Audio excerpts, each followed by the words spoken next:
Hey dear students, welcome back to our channel once again. बच्चों, last जो हमारा lecture था पार्ट 2, उसके अंदर हमने देखा था किस तरीके से स्केड्यूल कास्ट जो है इनके कई सारे सेफगार्ड्स और कई सारे राइट्स जो है वो इनको अलॉट किए गए हैं। अब इसी के साथ साथ आज का जो हमारा पार्ट 3 लेक्चर है, इसके अंदर हम देखने वाले हैं कि कैसे इनके राइट्स को वायलेट किया जाता है। Forms of violation of rights of schedule caste. अब ये जो टर्म है वायलेशन, इसका मतलब क्या होता है? Violation in simple terms means, अगर मैं आपको हिंदी में समझाऊँ इसका मतलब, ऑफ कोर्स मैं इंग्लिश में समझाऊंगी। It means an abuse of right, किसी के राइट को अब्यूज़ करना। अब्यूज़ का मतलब यहाँ गाली देना नहीं होता है, इसलिए मैं हिंदी में समझाती हूँ। इसका मतलब होता है उल्लंघन करना। क्या करना? उल्लंघन करना। किसी को कोई हक मिला है, आप क्या कर रहे हो? आप अपनी मर्यादा को तोड़ रहे हो और उनके राइट्स को क्या कर रहे हो? उल्लंघन करके आप उनके साथ अत्याचार कर रहे हो बेसिकली। तो ये होता है हमारा वायलेशन ऑफ शेड्यूल कास्ट। तो अब किस तरीके से इनके राइट्स को वायलेट किया गया है, आज के इस लेक्चर में हम डिटेल में पढ़ेंगे। तो आइए अब बच्चों अपना जो आज का लेक्चर है वो स्टार्ट करते हैं। ये अलग बात है कि हमने कॉन्स्टिट्यूशनल फ्रेमवर्क में कई सारे राइट, कई सारे अधिकार जो है वो शेड्यूल कास्ट को दिए हैं। बावजूद इसके कई सारे लोग ऐसे हैं जो इनके राइट्स को वायलेट करते हैं। सबसे पहला जो है वो है प्रॉब्लम ऑफ अनटचेबिलिटी। आज भी हमारे देश के कई ऐसे हिस्से हैं जहाँ पर क्या होता है, कई ऐसे हिस्सों में आज भी क्या होता है, उनके राइट्स को वायलेट किया जाता है। ये अनटचेबिलिटी जो है, जो मैंने आपको कहा था आर्टिकल 17 के तहत, अगर आपने किसी को एज अनटचेबल काउंट किया, किसी को नीचा दिखाया, तो आपके ऊपर केस हो सकता है। तो ऐसा आप बिल्कुल भी नहीं करेंगे किसी के भी साथ। कोई किसी भी कम्युनिटी को बिलोंग करता हो, आप ये अनटचेबल वाला एक्ट उनके साथ नहीं कर सकते, क्योंकि आपको जुर्माना भी भरना पड़ेगा और उसी के साथ साथ आपको जो है वो जेल की सज़ा भी हो सकती है।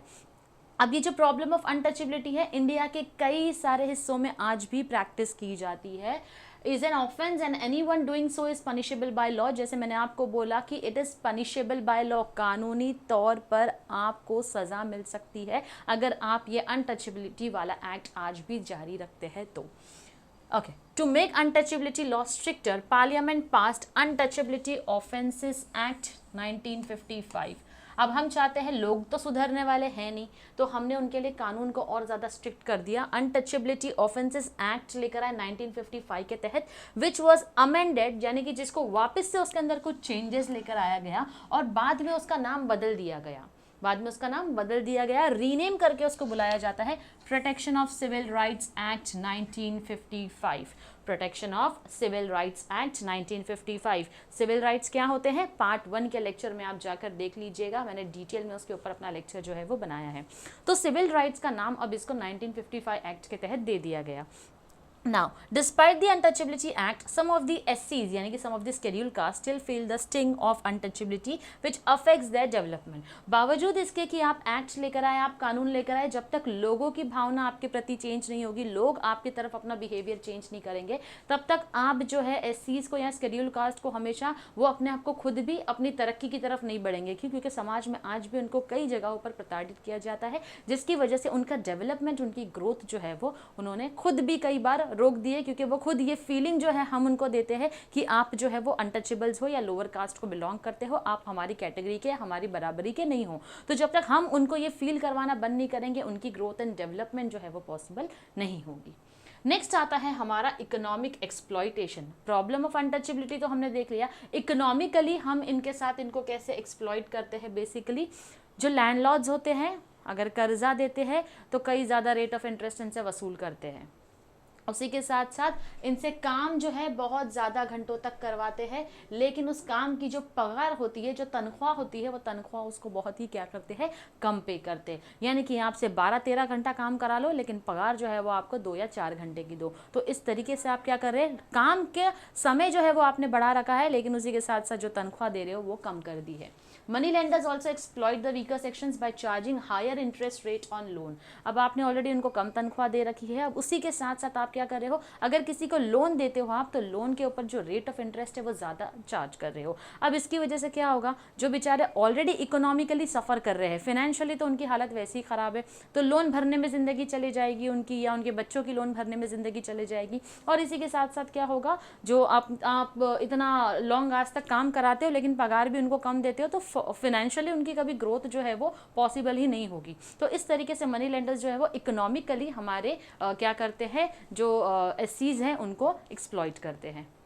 नेक्स्ट आता है हमारा bonded labour. Bonded labour Hindi में एक टर्म कहते हैं बंधुआ मजदूर, जहां पर आप जो है पूरी जिंदगी भर, अगर आपने लोन लिया है तो पूरी जिंदगी भर आप क्या करेंगे, आप उन्हीं के साथ में काम करते रहेंगे, यानी कि आप एक तरीके से उनके गुलाम बन के जो है वो जिंदगी भर रहने वाले हैं। तो ये होता है हमारा bonded labour. Now forcing the एससीज to work as a beggar or other forms of forced or bonded labour. तो दो तरीका है, या तो आप एक मेरे यहाँ रहो, मेरे घर के सारे काम करो, जबरदस्ती आपको करने ही पड़ेंगे, कभी आपने कर्जा लिया है तो मैंने आपको क्या कर दिया, अपना बंधुआ मजदूर बना दिया। दूसरा तरीका क्या है, जिंदगी भर आप भीख मांगोगे और वो पैसा लाकर मुझे जो है वो देने वाले हो। तो अगर आपने ट्रैफिक सिग्नल जो पिक्चर है वो देखी होगी तो उसमें सेम चीज होता है, फोर्स्ड लेबर होता है ना, फोर्स्ड बेगर होता है। क्या करते हैं वहां पर, उनको जबरदस्ती उनसे जो है वो भीख मांगने का काम करवाते हैं। तो अल्टीमेटली वो एक बॉन्डेड लेबर का ही हिस्सा होता है। Then, for instance, most bonded laborers are low caste, illiterate and extremely poor, while the employers are usually higher caste, literate, comparatively wealthy and relatively more powerful members of the society. अगर हम बात करें bonded laborers की, तो ये बेचारे जो है वो low caste के होते हैं, उसी के साथ साथ पढ़े लिखे नहीं होते और बहुत ज़्यादा गरीब होते हैं। अगर हम बात करें उनके एम्प्लॉयर्स की, ये जो उनको काम पर रखते हैं ज़बरदस्ती बंधुआ मजदूर बना के, पढ़े लिखे भी होते हैं, उसी के साथ साथ वेल्दी भी होते हैं, तो इनका फायदा उठाना अच्छे से जानते हैं। Now according to one estimate, एक स्टडी की गई थी जिसके तहत पता लगाया गया 87% of bonded labourers are schedule caste, यानी कि 87% तक की अगर हम कैटेगरी देखें ये जो बॉन्डेड लेबर्स की, उसमें से 87% जो है वो किसको बिलोंग करते हैं, शेड्यूल कास्ट को बिलोंग करते हैं, जो कि बॉन्डेड लेबरर्स होते हैं। शेड्यूल कास्ट 62% और शेड्यूल ट्राइब्स जो है वो 25% होता है। इस तरीके से बॉन्डेड लेबर्स ने इन दो कैटेगरीज में जो है वो लोगों ने जो प्रताड़ित कर रहे हैं, एक्सप्लॉइट कर रहे हैं, उन्होंने इन दो कैटेगरीज में लोगों को ज़्यादा फैला रखा है। Then we have discrimination of school. अब स्कूल में किस तरीके का डिस्क्रिमिनेशन होता है, discrimination at school of children belonging to member of एससीज। There are instances in which SC children were forced to sit at a distance from the upper caste students. अब ये अगर आपने डॉक्टर बाबा साहेब आम्बेडकर के ऊपर जो मूवी बनी है, कई सारी सीरीज भी आई थी, वेब सीरीज, अगर आपने वो देखा होगा तो उसके अंदर आप देखिए कि उन्होंने पूरा पिक्चराइज करके बताया है किस तरीके से, because he belongs to a category, एक सर्टन कास्ट को वो बिलोंग करते थे, तो उनके साथ किस तरीके से डिस्क्रिमिनेशन यानी भेदभाव हुआ करता था। बेसिकली स्कूलों में क्या होता है, जो शेड्यूल कास्ट को बिलोंग करते हैं उन बच्चों को अपर कास्ट के बच्चों के साथ बैठने की इजाज़त नहीं होती है, या तो कहीं बहुत दूर बिठाया जाएगा या फिर उनको दरवाजे के पास या ज़मीन पर बिठाया जाएगा। ये इस तरीके का भेदभाव जो है उनके कास्ट के बेसिस पर चलता आया है। There are cases where some teachers pay no attention towards their education.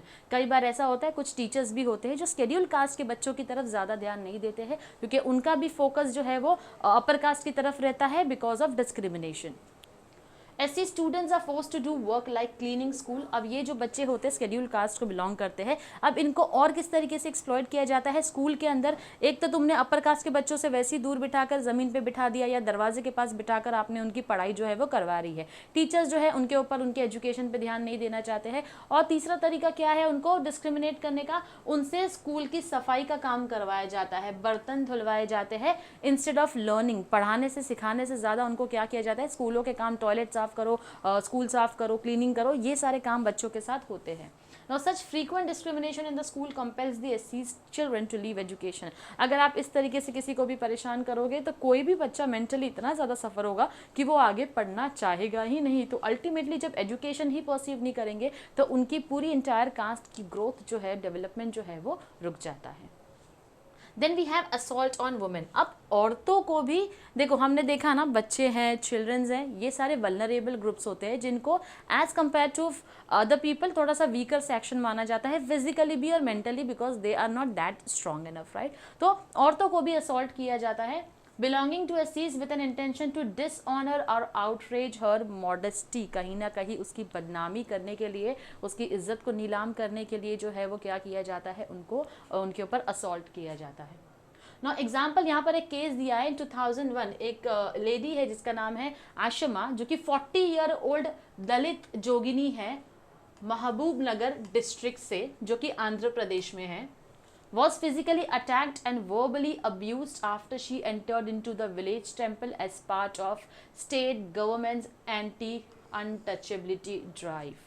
तो इसने क्या किया था, स्टेट गवर्नमेंट की एंटी अनटचेबिलिटी ड्राइव चल रही थी। उस वक्त आंध्र प्रदेश के महबूब नगर डिस्ट्रिक्ट में रहने वाली एक 40 साल की दलित औरत जो थी, उसने क्या किया था, टेम्पल में एंटर किया था, जिसकी वजह से उसको फिजिकली भी बहुत मारा गया, अटैक किया गया और वर्बली भी उसको बहुत अब्यूज़ किया गया। Temple was initially washed with milk and later destroyed due to her allegedly polluting the temple। पहले तो टेम्पल को दूध से पूरा साफ किया गया और टेम्पल को बाद में क्या कर दिया गया, डिस्ट्रॉय कर दिया गया, क्योंकि उनका मानना था इसके टेम्पल में आ जाने से हमारा जो टेम्पल है वो अपवित्र हो गया है। She received no government compensation and the new temple remains bad to Dalits। और इसकी वजह से क्या हो गया, गवर्नमेंट की तरफ से उसको किसी भी तरीके का कॉम्पेंसेशन जो है वो भी नहीं मिला है। तो इस तरीके से औरतों के ऊपर भी जो कि स्केड्यूल कास्ट को बिलोंग करते हैं असॉल्ट किया जाता है। देखो जो भी बच्चे आज के हमारे लेक्चर सुन रहे हैं, बहुत ज़रूरी है बच्चों ये समझना, हम पढ़े लिखे हैं, हम इन गवारों की तरह, इन जाहिलों की तरह बिहेव ना करें। We all are equal at par. आप सब ने 12th इंग्लिश पढ़ा होगा, उसके अंदर एक चैप्टर था टू सर्व विथ लव करके, जो कि हमारा नॉवेल सेक्शन में था।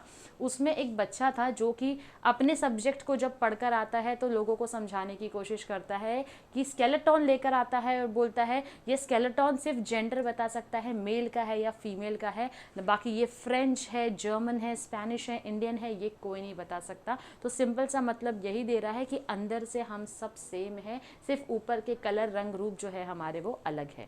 और इसी तरीके से बच्चों आपसे भी रिक्वेस्ट है कि इन सारी चीज़ों की तरफ ध्यान नहीं देते हुए आप ये सोचिए कि कैसे हम अपने आप को डेवलप कर सकते हैं और अपने आप के साथ साथ इन scheduled caste and scheduled tribes को भी डेवलप कर सकते हैं। तो हमें ऐसे लोगों जैसा बिल्कुल भी नहीं बनना है जो इस तरीके से औरतों पर या बच्चों पर अटैक करके या उनके साथ बुरा करके जो अपने आप को बड़े महान समझते हैं। तो हमको ऐसे महान लोगों में से नहीं बनना है। We are educated people, we are literate people, we know very well सही क्या है गलत क्या है, मॉरल्स हमको समझ में आ जाते हैं, हमारे संस्कार हमको किसी के साथ अन्याय करना नहीं सिखाते हैं। तो बस इसी चीज़ के ऊपर हमको जो है वो फोकस रखना है। Okay, coming back to the topic again, insulting human dignity. Insulting human dignity, इंसान की जो इज्जत होती है उसको रास्ते में निकालना। तो ये इंसल्ट होती है बहुत बड़ी कि इंसान की इज्जत के लिए, कि रास्ते में आपने किसी की इज्जत जो है वो निकाल दिया। वो कैसे किया जाता है, parading nude or with a painted face or body, thereby insulting the human dignity of SCs. In October 2006, a mob of 60 upper caste villagers stormed the house of Bhotmanges in Kherlangi village in Bhandara district of Maharashtra.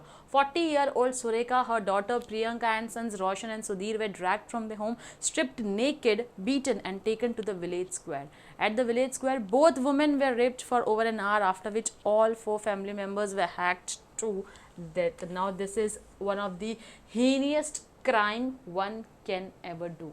Heinous crime one can ever do. सबसे दरिंदगी वाला, सबसे गंदा काम जो है वो यहाँ पर आपको देखने मिला है। क्या हुआ था भंडारदरा में, महाराष्ट्र के एरिया में, 40 साल की एक औरत जो कि इस एससी को बिलोंग करती थी, उसको उसके साथ उसके घर में जितने भी मेंबर्स थे, 4 मेंबर्स, उनको घसीटते हुए घर से बाहर लेकर बिना कपड़ों के उनको पूरे गांव में घुमाया गया। बाद में एक ऐसी जगह ले जाकर उन लोगों का रेप किया गया और तब तक उनको मारा जब तक कि उनकी डेथ नहीं हो जाती। तो इस तरीके से इंसानियत जो है वो हमको ज़मीन पर गिरी हुई मिल गई ऐसे लोगों की वजह से। और ये जो 60 लोग थे जिन्होंने घर जलाए, उनके ऊपर अटैक किए थे, ये सब अपर कास्ट को बिलोंग करते थे जिन्होंने उनके साथ ऐसा किया। ये हमारा जो मटेरियल है, रिसोर्स है, ये हमको बताता है किस तरीके से इनके साथ जो है वो गलत हुआ था।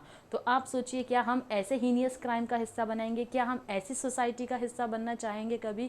इससे बेहतर है कि हम अपने आप को इम्प्रूव करें और इन लोगों को इम्प्रूव करें। लोगों की सोच, देखो लोगों की सोच हम बहुत हद तक नहीं बदल सकते, लेकिन अगर अपनी सोच बदल गई तो शायद हम लोगों को बदलने में बहुत बड़ा इम्पैक्ट जो है वो क्रिएट कर सकते हैं। Moving again to the next topic, that is forceful eviction. Forceful यानी ज़बरदस्ती किसी को निकालना। फोर्सिबली एविक्टिंग द एस्सीज from his or her land or premises and or interfering with the enjoyment of his or her rights over any land, premises or water.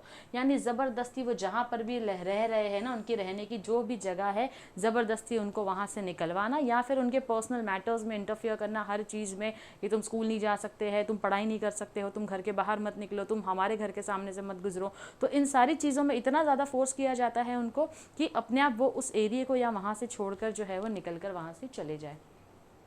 अब आते हैं कुछ इन ह्यूमन एक्ट्स जो कि इंसानों वाले तो बिल्कुल नहीं लगते हैं। With the intention to cause injury, कुछ ऐसे शैतानों वाला काम करते हैं लोग जिससे कि हम ज़बरदस्ती सामने वाले को नुकसान पहुंचाना चाहते हैं। With the intention to cause injury, insult or annoyance to the member of SC community such as dumping of excreta, waste matter, carcasses of dead animals in their premises or neighbourhood, यानी ज़बरदस्ती इनको जाकर इनके घर के पास परेशान करना। तो परेशान करने के सारे तरीके हैं। ह्यूमन वेस्ट जो होता है, जो हमारी बॉडी से निकलता है, वो जाकर हम क्या करते हैं, इनके घर के बाहर फेंक कर आते हैं। उसी के साथ साथ हम या तो कचरा फेंक कर आना इनके घर के पास, एनिमल्स जो मर गए हैं उनकी बॉडी को जाकर उनके घर के सामने फेंक देना, या फिर उनके आसपास नेबरहुड में फेंक देना। There are cases of forcing a member of SCs to drink or eat any inedible or obnoxious substances such as urine, dead animals, rotten vegetable food, grains, etc.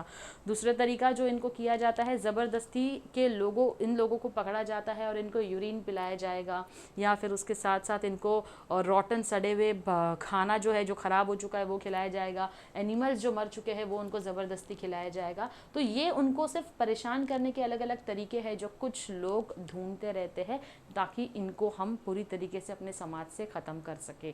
तो ये ऐसे लोगों की मेंटालिटी ही होती है जो इनको इतना ज़्यादा प्रताड़ित करती आती है।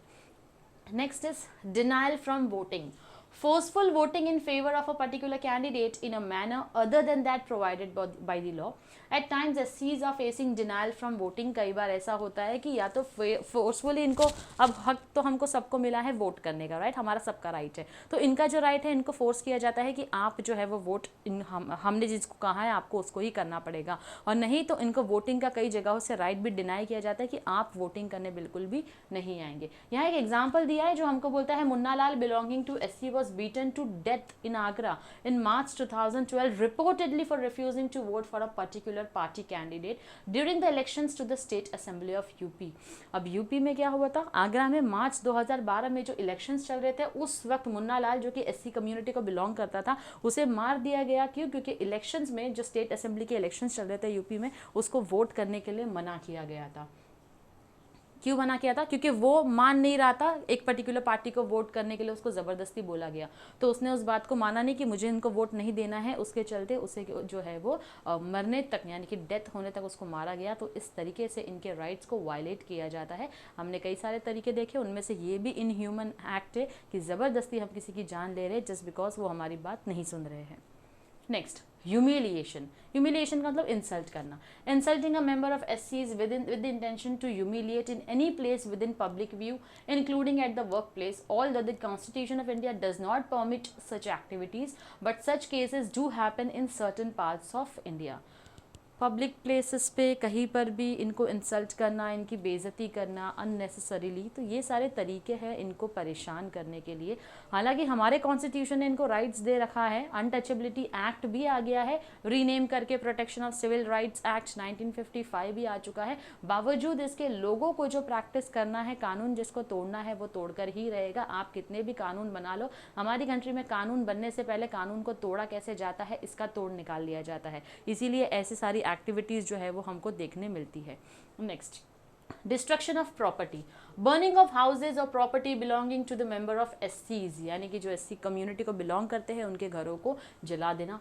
For instance, caste atrocity in Lathore, Balangir district of Odisha, more than 50 houses were burnt by upper caste in January 2012। तो जनवरी 2012 में 50 से ज़्यादा घरों में क्या कर दिया गया था, आग लगा दिया गया था। किसके? जो SC कम्युनिटी को बिलोंग करते हैं। अब यहाँ पर एक और हमको जो इस ब्रैकेट में एग्जाम्पल दिया हुआ है, कहीं ना कहीं वो हमको बताता है कि किस तरीके से इनके साथ जो है वो कुछ बुरा हुआ था। तो उसको हम ऐसे ही रखेंगे यहाँ पर, हम अपने नेक्स्ट पॉइंट की तरफ बढ़ेंगे, क्योंकि ये एग्जाम्पल आपको जो है अगर आप चाहे एग्जाम में मेंशन कर सकते हैं, नहीं भी करेंगे तो हमने n नंबर ऑफ एग्जाम्पल्स अपने आंसर्स में देख लिए हैं। Murders and killings of the members of SCs. For example, Chief of Ranveer Sena, a private militia of upper caste landlords, is allegedly responsible for perpetrating several killings including Lakshmanpur Bath massacre of 61 Dalits way back in December 1996. His hand was also suspected in carnages that took place in the district of Jahanabad, Aurangabad and Nawada in 1990s. Chief of Ranvir Sena Brahmeshwar Singh was shot dead on June 1, 2012।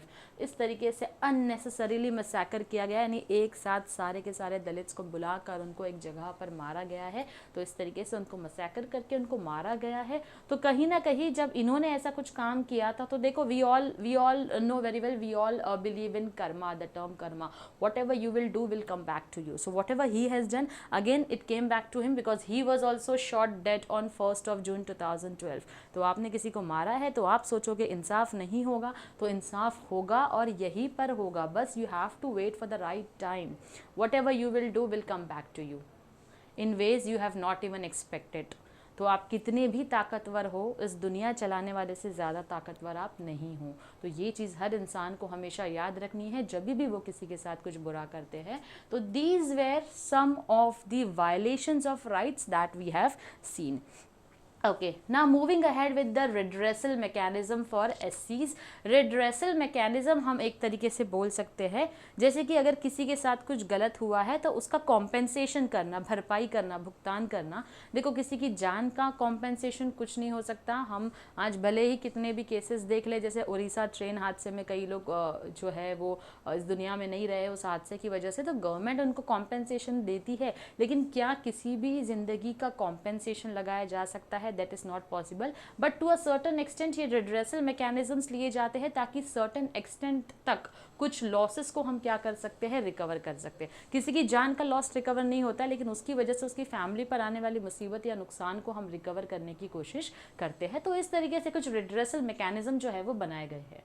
अब constitution में हमारे article 32, article 226 has recognized every individuals right to seek redressal from the court if his or her rights are violated. हमारा जो constitution है उसके अंदर दो बहुत अच्छे आर्टिकल है, आर्टिकल 32 और 226। बच्चों इन आर्टिकल्स को याद रखो। आप कोई लॉयर नहीं बनने जा रहे हो, कोई प्रॉब्लम नहीं है, लेकिन आपको पता होना चाहिए कानून आपके देश का आपको क्या बोलता है।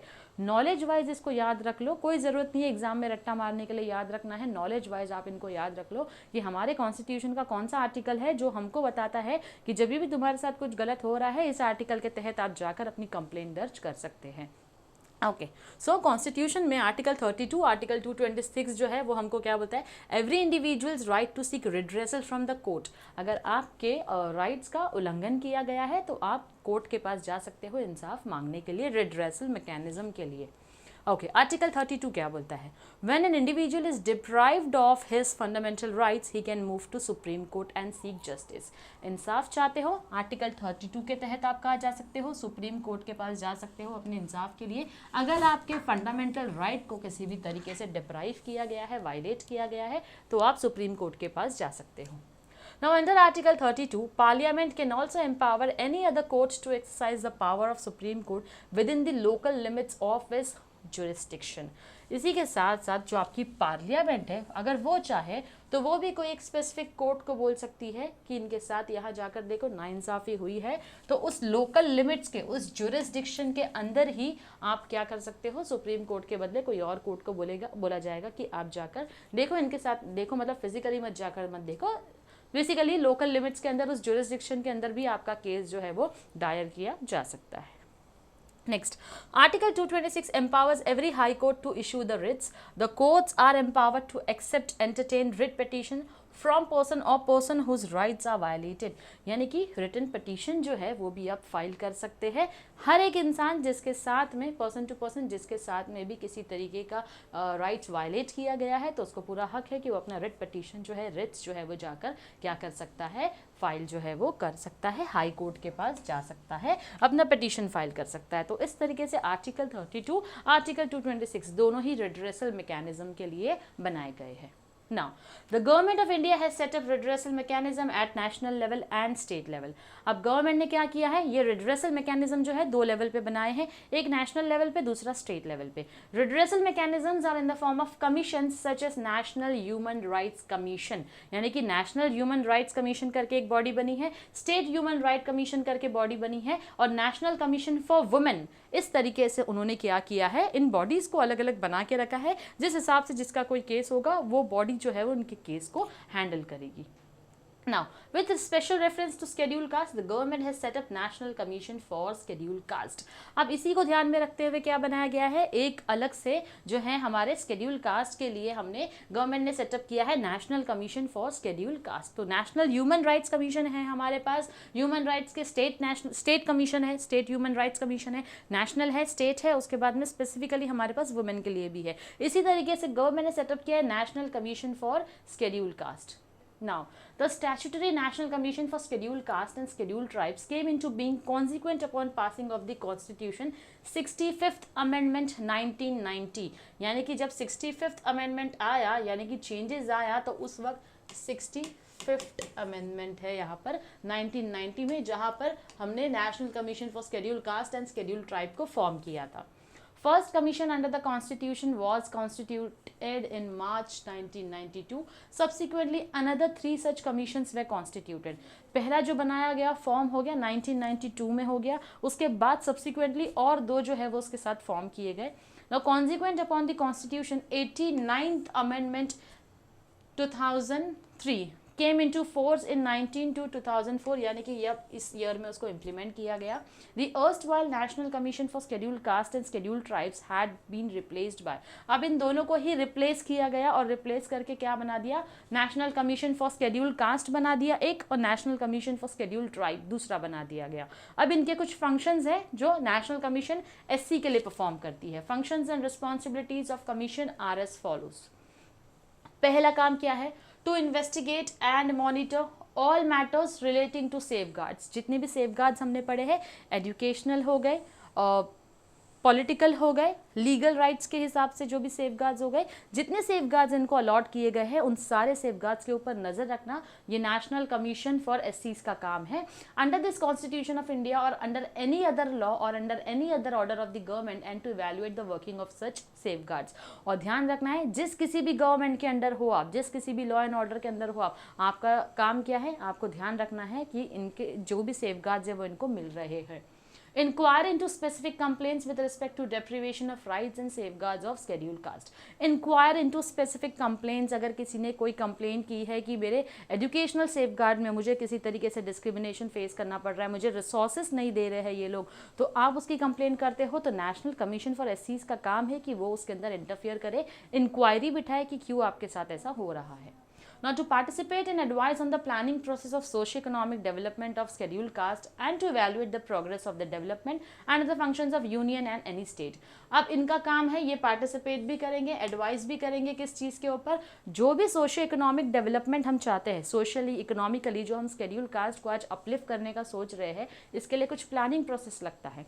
उसके लिए जो भी प्लानिंग करना है, उसको इवेल्युएट करना है, जो भी प्रोसेस आगे बढ़ना है, नेशनल कमीशन फॉर SCs इनका काम है कि ये उसको गवर्नमेंट के सामने क्या करे, पेश करे, चाहे यूनियन में हो चाहे स्टेट में हो, इनको ही जिम्मेदारी दी गई है उसको इवेल्युएट करने की.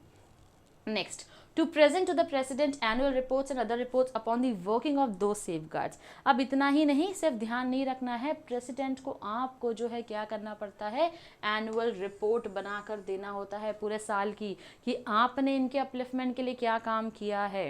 ये जो शेड्यूल कास्ट है इनको अपलिफ्ट करने के लिए आप क्या कर रहे हैं, जितने भी सेफगार्ड्स दिए हैं उसके अंदर कोई न्यू चेंजेस लाया आपने. देखो, एक पॉलिसी कितने साल चलाओगे, जैसे जैसे वक्त चेंज होता है, दौर चेंज होता है, आपको चेंजेस लाने होते हैं. कि आपने किसी तरीके का कोई चेंज लाया है तो वो सारे चेंजेस के ऊपर भी जो है आपको रिपोर्ट्स जो है वो प्रेजेंट करके हमारे देश के प्रेसिडेंट को जो है वो रिपोर्ट करना होता है. Now, to make in such reports recommendations as to measure that should be taken by the union or any state for the effective implementation of those safeguards. अब सिर्फ रिपोर्ट बनाकर पेश नहीं करना है, उसी के साथ साथ आपको रिकमेंडेशन देना है, सजेशन देना है, एडवाइजेस देना है कि हम ऐसा क्या कर सकते हैं जिससे कि हम SCs के अपलिफ्टमेंट के बेटरमेंट के लिए हम कुछ अपॉर्चुनिटीज जो है वो देख सके, उनके प्रोटेक्शन के लिए, उनके वेलफेयर के लिए, उनके डेवलपमेंट के लिए क्या काम किया जा सकता है. Now, to discharge such other functions in relation to protection, welfare and development and advancement of SCs as the President may subject to provisions of any law made by Parliament by rule specified. अब इसी के साथ साथ जितने भी functions जो SCs के साथ जुड़े हुए हैं, अगर प्रेसिडेंट चाहे या उन किसी और अपनी गवर्नमेंट के साथ में या फिर अपने जो लॉ बनाए गए हैं, कोई भी स्पेसिफिक रूल में, लॉ में चेंजेस लाना चाहते हैं तो वो सेफगार्ड्स को ध्यान में रखते हुए लेकर आया जा सकता है. So next we have is powers of the commission. अब ये जो कमीशन बनाया गया है एससीज के लिए, शेड्यूल कास्ट के लिए स्पेसिफिकली जो नेशनल कमीशन बनाया गया है, अब इनके हाथ में कुछ पावर्स जो है, कुछ अथॉरिटीज़ जो है वो दी गई है, वो हम देखेंगे। सबसे पहले हमको बोलता है कमीशन शाल वाइल इन्वेस्टिगेटिंग एनी मैटर और इंक्वायरिंग इनटू एनी कंप्लेन, जो भी कंप्लेन आपने दर्ज की है इनके साथ में, तो उसमें घुसने के पहले कुछ ऐसे काम होते हैं जिसका इनको ध्यान रखना पड़ता है। उनके पास सिविल कोर्ट के सारे पावर्स होते हैं जब उनको किसी तरीके की कंप्लेंट रिसीव होती है। सबसे पहला है summoning and enforcing the attendance of any person from any part of India and examining him on oath, यानी कि आप कहीं से भी उस केस से जुड़े, जो कंप्लेन आई है उससे जुड़े किसी भी इंसान को दुनिया के किसी भी हिस्से में बसा होगा ना, इनकी तरफ से ऑर्डर जाता है कि तुमको यहाँ मेरे सामने हाजिर होना है। ऑर्डर किया जाता है कि तुमको यहाँ मेरे सामने हाजिर होना है, और तुमको वही गीता पे हाथ रख के जो कसम खिलवाई जाती है कि आप जो बोलेंगे वो सच बोलेंगे। तो इस तरीके से उनसे क्या किया जाता है, उनको बुलाकर उनका स्टेटमेंट जो है वो लिया जाता है। Requiring the discovery and production of any documents, अगर किसी तरीके की, जैसे हमने कई बार केसेस देखे हैं ना, सो पिक्चर्स में देखे, तो बोलते मैं तो उस वक्त यहाँ पे था ही नहीं, मैं दूसरी कंट्री में था, तो आपसे सबूत मांगा जाता है। उन सबूतों को वेरीफाई किया जाता है, वाकई में आपने जिस कंट्री का नाम लिया या जिस होटल का नाम लिया, जिस स्टेट का नाम लिया, आप वहाँ पर थे या नहीं थे, तो वो डॉक्यूमेंट्स जो है वो आपको प्रूफ करने होते हैं। जैसे कि हमने एक मूवी देखी थी अजय देवगन की 2 अक्टूबर वाली, जो हम कई बार मजाक भी उड़ाते हैं उसका, लेकिन वो दृश्यम मूवी में अब उनको क्या करना होता है, आप रिकॉर्ड्स दिखाइए कि आप यहाँ से जो है वो गोवा ट्रैवल किए हैं, तो आपको पेश करना होगा वो डॉक्यूमेंट। तो इस तरीके से आपसे एविडेंसेस भी मांगे जाते हैं। रिसीविंग एविडेंस ऑन एफिडेविट्स, अब ये सारे एविडेंस जो है वो एफिडेविट के ऊपर उनको चाहिए होते हैं। Requisitioning any public record or copy thereof from any court or office, अगर ज़रूरत पड़े कानून के किसी भी डिपार्टमेंट से, किसी भी पब्लिक ऑफिस से हमको ऑर्डर करने की ज़रूरत पड़े, तो हमको वो डॉक्यूमेंट्स या वो कॉपी जो है मंगवाने की ज़रूरत पड़े, तो नेशनल कमीशन के पास पूरा राइट है, पूरा पावर है कि वो उस डॉक्यूमेंट्स को मंगवा सकती है। Issuing commissions for the examination of witnesses and documents, commission जो है उस क्या काम करती है, जितने भी विटनेसेस हैं, जितने भी डॉक्यूमेंट्स हैं, उनके लिए कमीशन जो है वो क्या काम करती है, बेसिकली देखने का काम करती है कि विटनेसेस डॉक्यूमेंट्स जो है वो वेरीफाई कर रही है, सही बोल रहे हैं नहीं बोल रहे हैं। Any other matter which the president में डिटरमाइन, और इसी के साथ साथ प्रेसिडेंट जब इस मैटर में इन्वॉल्व हो जाते हैं तो वो जो भी चीज़ों का ऑर्डर देते हैं कमीशन को फॉलो करना पड़ता है। The union and every state government shall consult the commission on all major policy matters affecting scheduled caste. इसी के साथ साथ जो हमारी यूनियन है, स्टेट गवर्नमेंट है, कमीशन को कंसल्ट करना होगा। कोई बड़ी पॉलिसी मैटर्स है तो नेशनल कमीशन के साथ मिलकर ही उनको अपने डिसीजंस लेने होते हैं।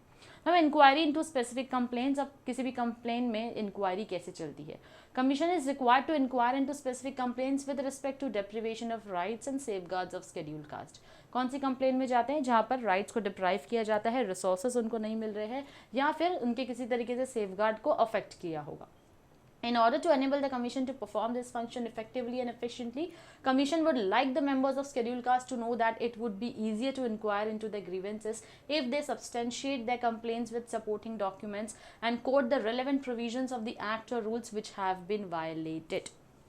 सबसे important चीज़, आप चले गए, आपने कंप्लेन कर लिया, आपने बोला ये मेरी कंप्लेंट है, ठीक है, नेशनल कमीशन आपको बोलेगा ये कंप्लेन है, मुझे सबूत दो कि आपके कौन से राइट को वायलेट किया गया।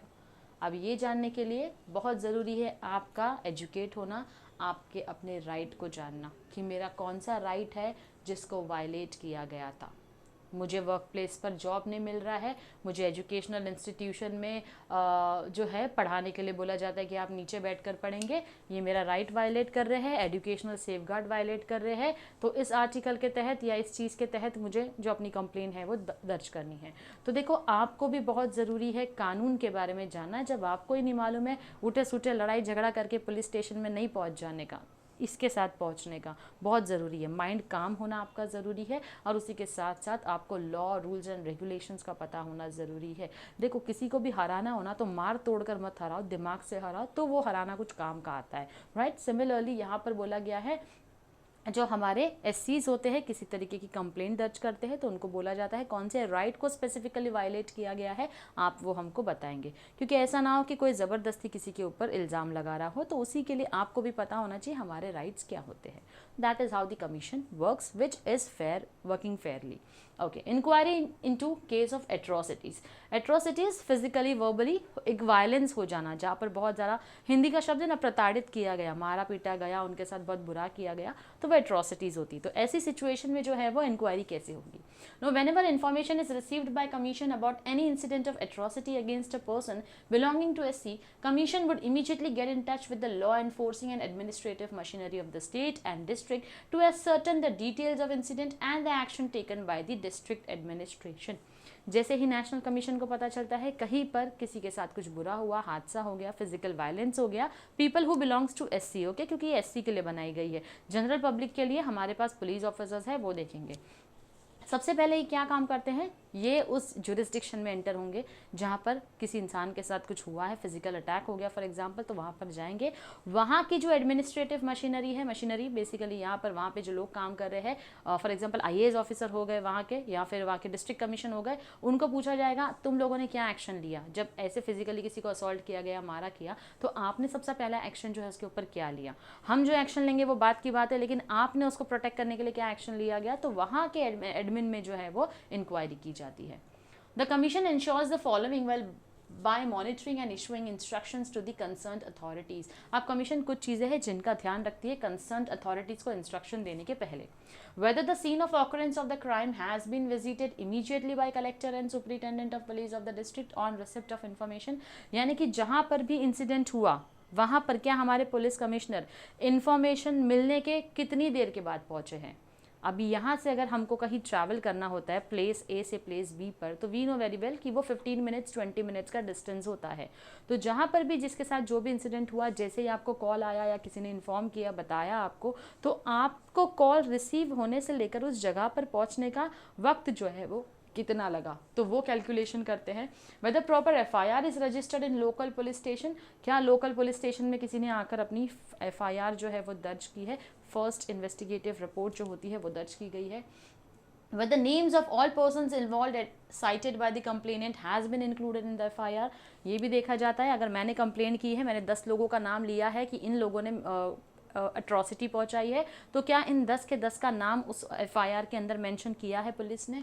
Whether investigation has been taken up by a senior police officer as per provisions of SC and ST prevention of atrocities act 1989 के तहत देखा जाता है कि पुलिस कमिश्नर जो है वहाँ का सीनियर पुलिस ऑफिसर, उसने इन्वेस्टिगेशन तफ्तीश जो है वो चालू की है, तहकीकात चालू की है या नहीं।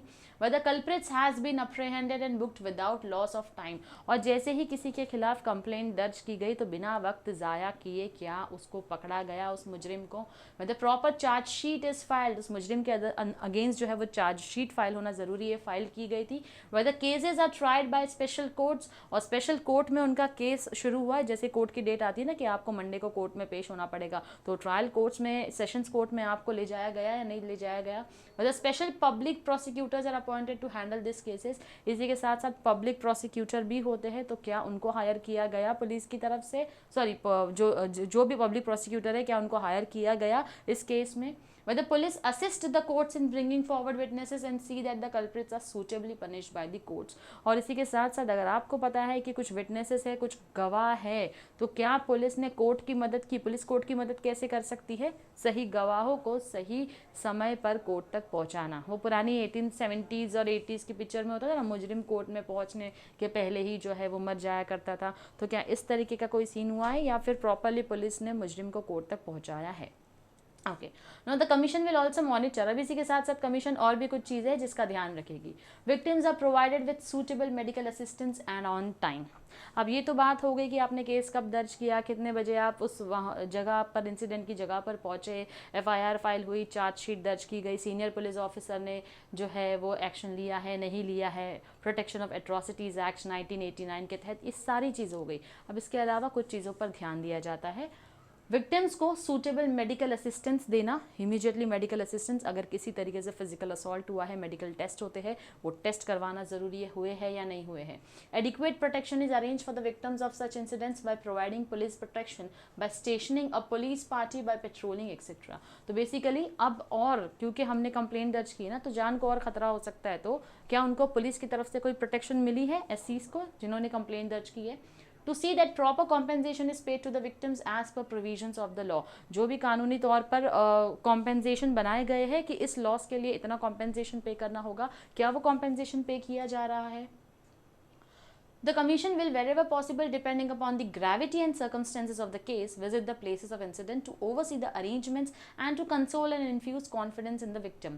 अब कमीशंस के लिए, ये जो नेशनल कमीशन बनाया गया है एससी के लिए, जहाँ कहीं भी पॉसिबल होता है, जैसे जैसे पॉसिबल होता है, जितनी ज़्यादा तफ्तीश कर सकते हैं उस केस की, तहकीकात कर सकते हैं वो करते हैं, और उसी के साथ साथ कोशिश करते हैं कि विक्टिम को हार ना मानने दे, उल्टा उसको एनकरेज करे, मोटिवेट करे लाइफ में आगे बढ़ने के लिए, और उसी के साथ साथ इस केस से रिलेटेड जितनी भी इंफॉर्मेशन उससे ले सकते हैं ले ताकि हमको इंसाफ करने में जो है वो आसानी हो जाए।